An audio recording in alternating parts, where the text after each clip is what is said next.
اللہ کون ہے؟ یہ سوال صرف ایک جملہ نہیں ہے، یہ سوال پوری زندگی کا رخ بدل دیتا ہے۔ اللہ وہ نہیں ہے جو صرف مسجد کے اندر ملتے ہیں، اللہ وہ نہیں ہے جو صرف مصیبت کے وقت یاد آتے ہیں، اللہ وہ ہے جو ہر وقت موجود ہے، جب تم ہنستے ہو، جب تم روتے ہو، جب تم سب کے ساتھ ہوتے ہو اور جب تم بالکل اکیلا محسوس کرتے ہو۔ اللہ وہ ہے جو زندہ رکھتے ہیں لیکن خود موت سے پاک ہیں، اللہ وہ ہے جو سب کو دیتے ہیں لیکن خود کسی کے محتاج نہیں۔ سوچو، یہ جو آسمان تمہارے سر کے اوپر بنا کسی پلر کے کھڑا ہے، یہ جو زمین تمہارے پیروں کے نیچے بچھی ہوئی ہے، یہ جو ہوا تم بنا دیکھے سانس کے ساتھ اندر لے جاتے ہو، یہ جو سورج روز ٹائم پر نکلتا ہے اور ٹائم پر ڈوب جاتا ہے، یہ سب کسی سسٹم کے بغیر ہو رہا ہوتا تو کب کا برباد ہو چکا ہوتا۔ اللہ وہ ہے جو ایک بیج کو زمین کے اندھیروں میں ڈالتے ہیں اور اس سے پھل نکال دیتے ہیں، اللہ وہ ہے جو ماں کے پیٹ میں ایک بوند کو انسان بنا دیتے ہیں، اللہ وہ ہے جو اندھیروں میں بھی راستہ بنا دیتے ہیں جب تمہیں خود نہیں پتا ہوتا کہ آگے کیا ہوگا۔ لوگ کہتے ہیں اگر ہم عبادت نہ کریں تو انہیں کوئی فرق نہیں پڑتا۔ بالکل صحیح، اللہ کی شان میں ایک ذرہ برابر بھی کمی نہیں ہوتی۔ اگر پوری دنیا اللہ کو بھول جائے، فرشتے دن رات اللہ کی تسبیح کرتے ہیں، پہاڑ اللہ کی تسبیح کرتے ہیں، سمندر اللہ کی تسبیح کرتے ہیں، جانور اللہ کی تسبیح کرتے ہیں، پتا پتا اللہ کی تسبیح کرتا ہے، پھر سوال یہ ہے اللہ ہمیں کیوں بلاتے ہیں؟ اس لیے نہیں کہ اللہ کو ہماری ضرورت ہے، بلکہ اس لیے کہ ہمیں اللہ کی ضرورت ہے۔ اللہ جانتے ہیں جب بندہ اس سے دور ہوتا ہے تو وہ اندر سے کھوکھلا ہو جاتا ہے۔ اللہ جانتے ہیں کہ جب بندہ دنیا کے پیچھے بھاگتا ہے تو اس کا سکون چھین لیا جاتا ہے، اس لیے اللہ کہتے ہیں آؤ میری طرف آؤ۔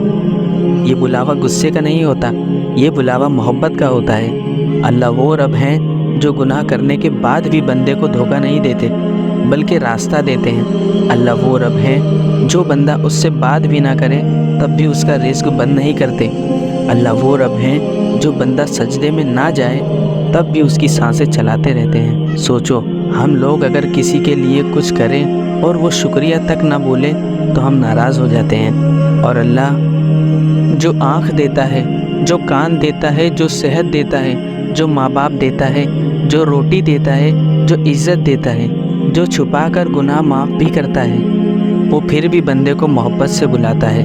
اللہ کہتا ہے اگر تم ایک قدم میری طرف آؤ تو میں 2 قدم تمہاری طرف آتا ہوں، اور تم چل کر آؤ تو میں دوڑ کر آتا ہوں۔ یہ کون سا رب ہے جو اپنے بندوں پر اتنا مہربان ہے؟ یہ اللہ ہے۔ اللہ وہ ہے جو تمہارے دل کے خیال کو بھی جانتے ہیں اور تمہاری زبان سے نکلے لفظ بھی۔